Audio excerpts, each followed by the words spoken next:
समाज कल्याण विभागात कनिष्ठ लिपिक पदावर नोकरी लावून देण्याचं आमिष दाखवून एका तरुणाची तब्बल 11 लाखांनी फसवणूक करण्यात आली।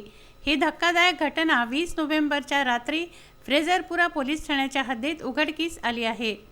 तरुणाच्या तक्रारीवरून या प्रकरणी 7 ठकसेनांविरुद्ध गुन्हे दाखल करण्यात आले असून त्यामध्ये 2 महिलांचाही समावेश आहे।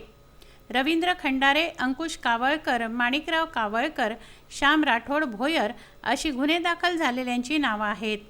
अकोला जिल्ह्यातील दोनद खुर्द येथील रहिवासी गोकुळ मुकिंदराव खंडारे वय वर्ष 25 यांचे शिक्षक असलेले चुलत भाऊ रवींद्र खंडारे हे त्यांच्या घरी नेहमी येत जात होते।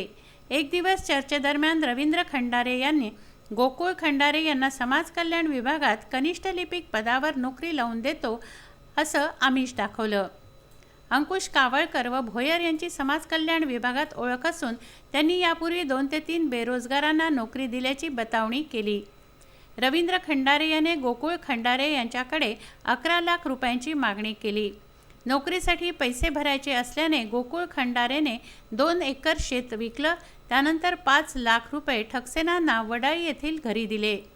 उर्वरित 6 लाख दिल्यावर नोकरीचा आदेश देऊ असं ठकसेनांनी गोकुळ खंडारे यांना सांगितलं। त्यानंतर 15 दिवस झाले तरी नोकरी न मिळाल्याने खंडारेने पोलीस ठाण्यात तक्रार दिली आहे। भावानेच भावाकडून 11 लाख रुपये उकळले आहेत।